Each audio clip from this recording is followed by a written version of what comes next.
I'm with one of the people, I don't know whether there's male people, who just registered the new political party. And you are? I'm Senator Steve Pallett, and I'm the interim party leader for the Progress Party. Progress Party. It's funny, the parties tend to adopt these sort of names which imply something. In other words, progress from what? Well, I think the public have been a little bit let down, I think, to some degree by the indecisiveness of this government. But it's not just this government, I think previous governments as well. And I think using the word progress would suggest that we're going to try to improve on what's gone in the past. But what I want to say from day one is that it's not about the progress that myself and Steve believe is needed. It's going to come from membership. It's going to come from grassroots. We've deliberately not launched with any more than 2 members of the states because we think it's important that membership, new faces have an opportunity to speak their mind. And you've been involved with parties before. I have. I think have you been deputy, constable and senator, or have you ever a deputy? I can't remember. I've been all sorts of things. Yeah. I've been constable, I've been senator. You're right, I was even for a short period the party leader for just Democratic Alliance. I'm proud of that, actually. I think it does, in a way, teach you some principles, teaches you about party politics, which I've had in me now for many, many years. And it's been, not a vision, but it's certainly been... It's a goal of mine, actually, to launch something that is a little bit more centre into the politics in Jersey. Well, everybody wants this elusive centre ground, even if they're not... Where is it? Exactly. Who is it? Because this is one of the things that bothers me very much. The process by which people elect somebody, choose somebody to represent them. But you can't represent. If you get whatever many, as a senator, you're up 10,000 votes. How can you represent 9,000 or 10,000 potentially different points of view? You can't. Well, there lies the problem. We've got 49 states members on 49 different manifestos. And I feel sorry for new states members coming in because they come in with all these hopes and aspirations. I think they soon realise that many of the things they've said or wished for in the run-up to the election, they can't deliver because you've got to get consensus support. So I think having a group of people working together as a party, it gives you more hope of actually delivering on some of that. Well, they've got 5 in the existing party, which is in there. Yeah. And their record so far as 5, because they're almost invariably outnumbered when it comes to the vote. So how many do you need to be an effective party? I do wonder about these things.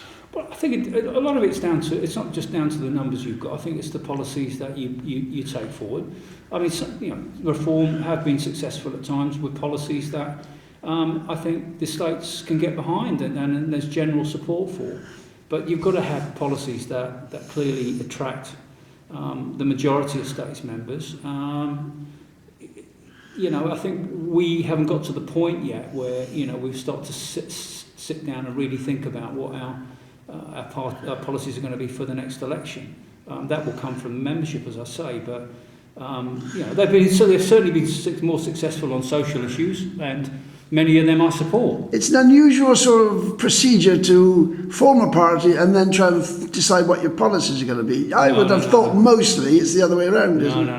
No, that's not what this was about. It was always going to be, building up from grassroots, bottom up, not top down. I think it's important that membership have the opportunity to engage and tell us what they believe that the direction of the island should be. It shouldn't be a dictatorship. It shouldn't be states members telling the public what they want. It's about time the public had an opportunity to be part of that process, and that's exactly where we're going with this. Also, the structure of I think the democratic dream, as I call it. Yeah. My parents had a dream, and there was a socialist dream. Yeah. It hasn't been fulfilled. In fact, we seem to be getting further and further away from it. But the process of political engagement with the public seems to be drifting, not just in Jersey, everywhere, all over the world. I mean, the worked example of Trump, can there have been a bigger disaster? And that shows what's happening worldwide to the so-called democratic system. How do people get their views taken notice of? Well, they're not at the moment. I think if you look at what's happened over the last few years, the engagement with the public has been poor. It's done in consultations or online surveys, not really given the opportunity for the members of the public to actually say what they feel and give opinions to government. That's got to change. Not all 105,000 people in the sign are going to join the Progress Party, so not everybody's going to have the opportunity to engage with us. But I would hope a fair number are going to say, actually, if we want to get our views heard, I want to be a member of this party. It will allow us to start to be included in discussions around policy. As you know, I've been campaigning on issues for years. I've stood for the States a couple of times. Yeah. One of my pet subjects is about elements of discrimination, especially the way that people without housing qualities are treated. Yeah. And I'm very fearful about the idea we're going to have an even worse work permit system in future, which will have the English system imposed upon top of that. And I'm very fearful in the idea that the settled status people could be deported if they haven't registered. There are some horrendous things in the pipeline. And I'm screaming discrimination, human rights. Yeah. Do you think your party will have a strong human rights view on it?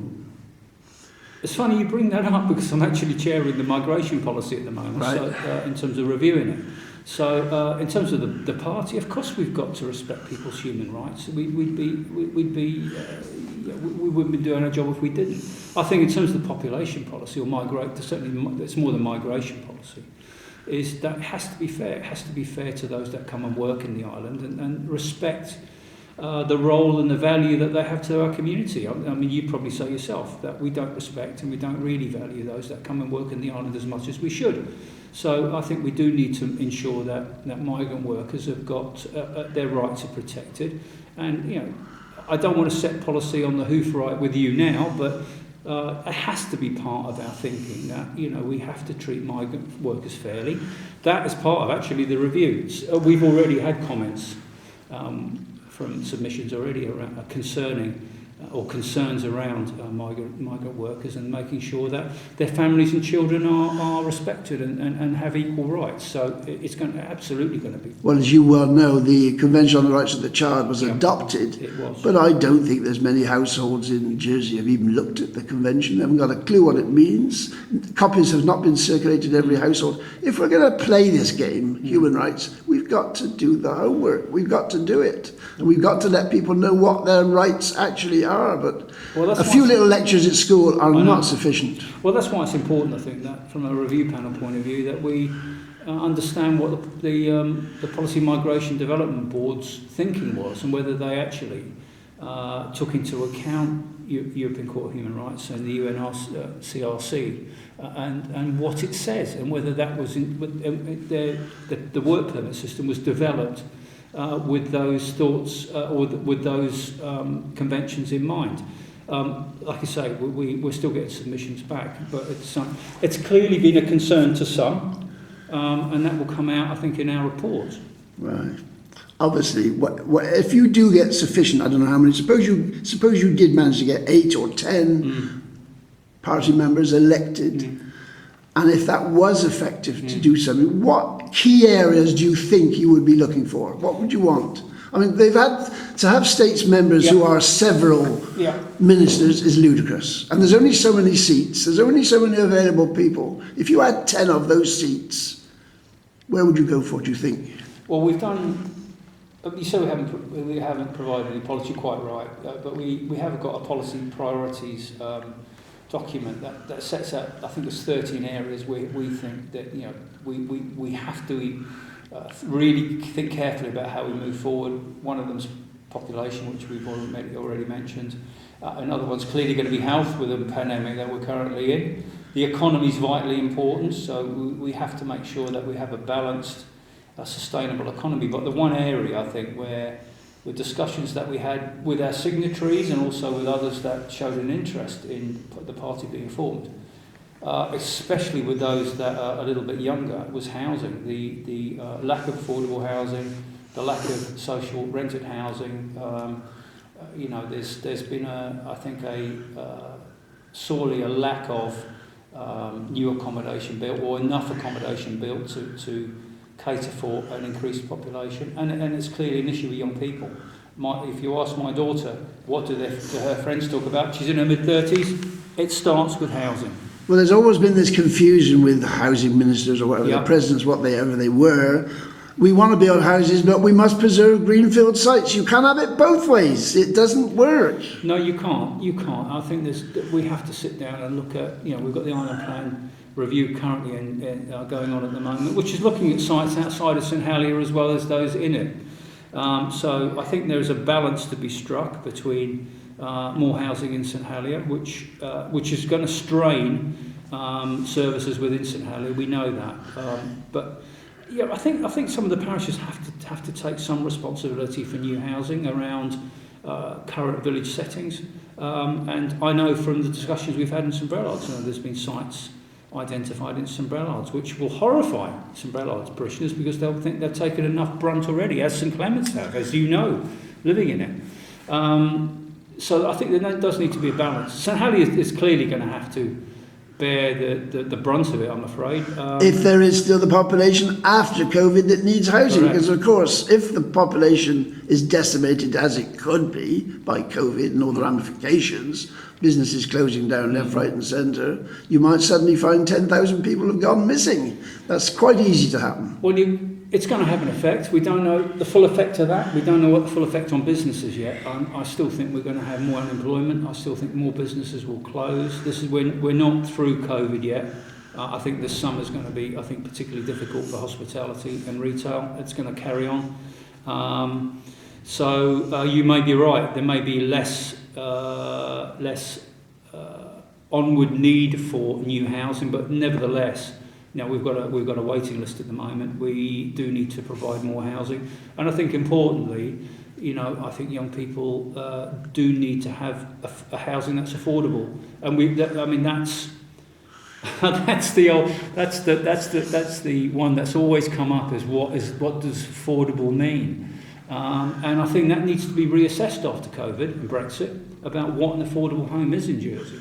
And the other thing as well, I think, is we need to change attitudes around social rented housing and maybe lower the expectations of young people that, when I grew up, the expectation was you were going to own your own house. And I think in many parts of Europe now, people don't expect their own house. They expect to go into social rented. All these categories are riddled with elements of discrimination. You have to be minimum 25, you have to be 55 with kids, or all these sorts of things which preclude people from so-called social housing. And it's not fair. It's more than not fair. And of course, the non-qual sector, all that stuff. It's riddled with unfairness, which has to be tackled. As well as providing the numbers, you have to deal with the discrimination. Well, it's not working as well as it should now. We know that. But the core issue is supply, I think, at the moment. We've got sites around St Helier that we can develop. There's sites outside of St Helier that could probably be developed. But we've also got a construction industry that's red hot at the moment. Prices are sky high. And we have to find a way of delivering houses, as cheaply as possible, quality houses as cheaply as possible. It's the first day of your party. I don't expect you to tell everybody everything on the first day, but are you motivated by what's happened in Guernsey or Brexit or climate change? What's the thing which has stimulated your group of people to get together and say, sod it, we've got to form a party? I think the one key issue has been around. I've got to look sometimes around the States Chamber and say, is it representative of island life in our community? And it's not. If there's one issue for me, it's around diversity and making sure that when we make decisions, they're made with the whole population's thoughts in mind. That I don't think that's true at the moment. I don't think the Chamber's representative enough. That's very much where we want to go, make sure that we can provide candidates that are more representative to the island. My final question, in your view of the new world, will constables still have a role? The constables will always have a role in island life. They are the centre of their communities. I've said all along they do a fantastic job. Now, whether they stay in the States longer term is an issue I think that we need to resolve one way or the other. I would hate to see them go the same way as happened in Guernsey. They've almost disappeared off the face of the planet, and that's not good for community life. We've got a strong community, a strong sense of volunteering in the island, and a lot of that's driven by parish life. So I think we do need. I think we do need to have a look at longer term about how we elect our states members and making sure that system is equal. We're going to stop there, but I just say the tom-toms say other parties are thinking of forming as we speak. So there might. I'd rather suspect there won't be a diversity. I don't think there'll be anything very left-wing, and I hope there's not going to be anything too right-wing. But I think they'll all be looking for that same middle ground. They'll all be looking for the sweet spot. That's for sure. And I think the important thing is that that it triggers better debate. It triggers better discussion. And I think what we need to do is make sure that we can give the public options at the next election. But the important thing is options that they understand and manifestos that they understand. And I think what we've got to get across to islanders is that party politics is not going to be the end of life in Jersey as it currently stands. It's actually going to improve, understanding of politics, and certainly opportunity to have policies delivered, because at the moment they're not. Me as an individual, I can have a wonderful manifesto. Delivering it on my own is just impossible. If you're available May 2022, will it be the party or your decision whether you stand again? Personally, it's the parties. They will have to be selected. You'll have to be selected. Everybody's going to be selected, Okay. Irrespective of whether you're a states member or not. And for states members, they've got to make a choice whether they want to go again, because it's becoming more in terms of your personal life. It's becoming more intrusive. I think it's becoming more difficult. It's still an incredible job to do, though. And anybody, I would tell anybody that's got a passion for wanting to serve in island life, give it a go, because you won't regret it. Even when I stood and I didn't get elected, I learned a lot about life in the parish and life generally, and it taught me a lot of things. So it's not all about winning. Sometimes you learn more from losing. Well, that's all I do is lose, so I've learned a great deal. Well, I've lost as well, so. We'll stop there. I'm glad I bumped into you, because I came here, there was nobody in the square, so we've redressed the balance. Speech has been expressed, so I hope the public will gain from that. That's important. And what we mustn't do is make politics any more unnecessarily divisive than it's been. Just because you've got more parties doesn't mean that you need to be venomous or nasty. I think a lot of it's around good debate, so hopefully we can have some really good debate moving forward. I hope so too. Thanks so much indeed. Thank you very much.